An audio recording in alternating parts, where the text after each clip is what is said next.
Salut, on se retrouve aujourd'hui pour une découverte du logiciel de comptabilité Sage 50, un logiciel plus traditionnel de Sage. Si le logiciel vous intéresse, je vous mets le lien en description. Si la vidéo vous plaît, n'hésitez pas à mettre un petit pouce bleu et à vous abonner. On avait déjà vu Sage Active dans une autre vidéo.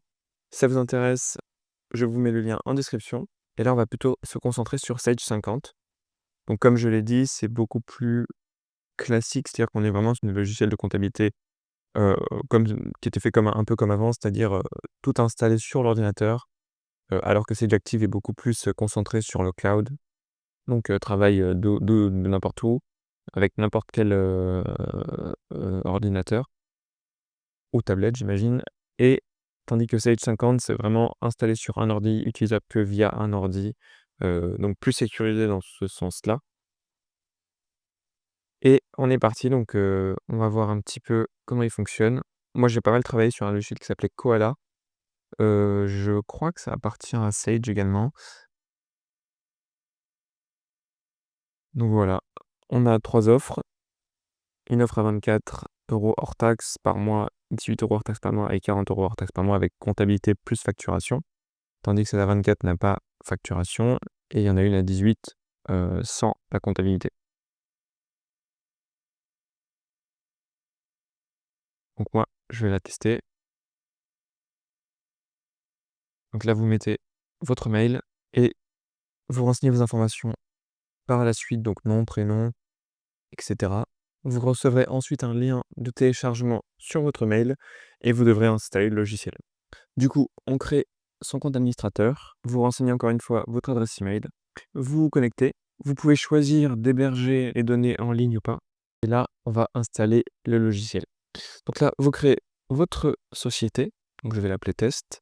Ça va me créer le dossier pour la société. Vous renseignez les informations de la société, donc on peut mettre la forme juridique, le capital, une image pour le logo, le code APE, code NAF, numéro d'immatriculation bien sûr, date de début, date de fin de l'activité de l'exercice comptable. On va faire un exercice comptable classique, hein. Donc on va travailler, imaginons, sur 2024 pour avoir une année complète. Très bien. La monnaie, est-ce qu'il y a une gestion des stocks? On va mettre oui. Vous pouvez protéger votre dossier par un mot de passe. Donc là, ça va créer le dossier. Donc nous voilà sur cette 50. On voit on a pas mal d'options ici. Donc je vais pas rentrer dans trop le détail des options, hein. C'est vraiment du paramétrage en profondeur. On voit qu'on a TVA, banque, article, client, prospect, fournisseur. On peut vraiment tout paramétrer. Les comptes, les journaux, qu'est-ce qu'il y avait d'autre? Les codes analytiques. On peut faire de la comptabilité analytique. On peut vraiment paramétrer en profondeur. Il y a vraiment pas mal de choses à faire. Donc comme je l'ai dit, c'est vraiment, pour les gens qui sont à l'aise avec la comptabilité, qui maîtrisent vraiment le sujet. Au niveau de l'accueil, donc vous pouvez accéder à votre espace client, ouvrir le dossier, maintenance, Sage University. Donc là, vous avez des tutos, d'assistance. Vous pouvez avoir plusieurs sociétés. Hop. Donc là, on a encore des réglages. J'accède à mon espace client, c'est vraiment, l'espace client sur le site, donc c'est pas vraiment, ce qui m'intéresse. Vous pouvez faire un devis, préparer une facture, un avoir, un règlement client, consulter mes articles, clients, fournisseurs, suivre mes ventes, liste, règlement, relance, liaison compta, DGFIP. Donc concrètement, vous pouvez préparer tous les documents nécessaires, à la comptabilité, créer des articles, que vous vendez. Vous pouvez créer des clients, des fournisseurs, effectuer des relances si les clients ne vous ont pas payé, faire des écritures comptables. On va rentrer dans le détail après, mais là, on fait un rapide tour. Donc là, vous avez un tableau de bord. Il s'est un petit peu mis au niveau des concurrents qui ont tous des tableaux de bord. Donc on voit qu'on a effectivement, le chiffre d'affaires net, l'évolution du chiffre d'affaires, les devis transférés comme ça un client, les ventes, les achats, donc vraiment une petite visibilité, une petite vue rapide de l'activité de l'entreprise.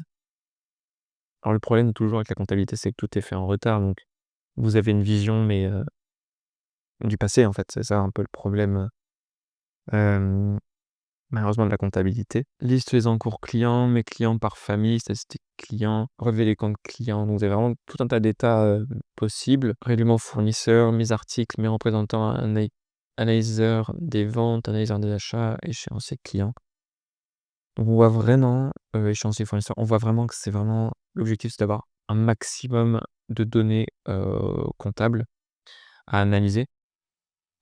là où Sage Active était beaucoup plus optimisé sur le gain de temps, la simplicité. Hop, là, on retrouve nos articles, qu'on avait vus sur la facture, donc vous pouvez en créer des nouveaux, les modifier, les personnaliser, tout ça. Il y a encore des statistiques, donc c'est vraiment poussé. On peut suivre les ventes, donc là, on voit ma facture. Alors on voit aussi que le logiciel ne bloque pas trop. Si vous voulez pas me prendre la tête, ne pas remplir tout, vous pouvez le faire. Vous aurez des petites alertes que je pense qu'on peut, désactiver bien sûr. Mais, il y a pas de, il y aura pas de blocage. Mais par contre, voilà, il y a toujours des moi ce que j'aime bien, c'est qu'on nous rappelle: «Attention, heu, faites attention à ça, faites attention à ci». Quand on fait de la comptabilité, quand on fait la compta d'une entreprise, c'est toujours, facile de se tromper. Pas mal de choses auxquelles il faut penser, donc oublier les choses, c'est encore plus simple. Hem Je vous conseille vraiment, voilà, un logiciel, si vous êtes quelqu'un d'un petit peu inquiet, un logiciel comme ça qui va vraiment vous protéger à fond, pour faire penser à tout. Donc là, on voit que ça ouvre des onglets, c'est bien, on a pas besoin d'avoir un onglet unique, qui va fermer tout le reste, c'est cool. Oui, oui, juste pour terminer, ici, on voit ce qui n'est pas payé, ce qui reste à payer, on peut suivre ça, on peut filtrer par date, donc ça vous permet de voir un petit peu, ce qui est en retard, pas en retard. Donc vous avez des factures, les devis, les commandes, bons de livraison à les avoir et cetera. Liste règlement. Ça, c'est la même chose pour les règlements. Donc là, vous avez les relances que vous pouvez générer. Relance client en automatique, c'est très bien. Vous avez, des niveaux pour relancer vos clients. Tout est préfet, vous avez vraiment pas besoin de vous prendre la tête. Donc si vous avez, des relances à faire, c'est vraiment très, très pratique. Hop, on ferme, générer mes écritures comptables. Vous pouvez exporter, vos écritures comptables, donc probablement le fake. Vous pouvez choisir, l'autre logiciel vers lequel vous exportez. Donc voilà, ils ont vraiment fait en sorte que ce soit simple de quitter leur logiciel pour un autre. Vous pouvez même personnaliser ce qui apparaît là, vous avez pas mal de choses, hein, vraiment, il y a beaucoup, beaucoup de choses que vous pouvez rajouter ou retirer. On peut créer des comptes comptables, voir la liste des comptes, c'est extrêmement complet. On peut voir la liste des journaux, la liste des banques. Donc avec, ce que j'ai là, je ne peux que créer un dossier avec, la version d'essai, mais vous pouvez tout à fait en créer plus si vous le souhaitez, donc des entreprises. Vous pouvez modifier du coup les modèles des documents, que vous émettez, comme les factures ou les mentions, qui sont sur celle-ci. Voilà, j'espère que ce petit tour d'horizon vous a permis de mieux cerner Sage, gestion comptable. J'espère que cette vidéo vous a plu. On se retrouve pour une prochaine vidéo. À bientôt.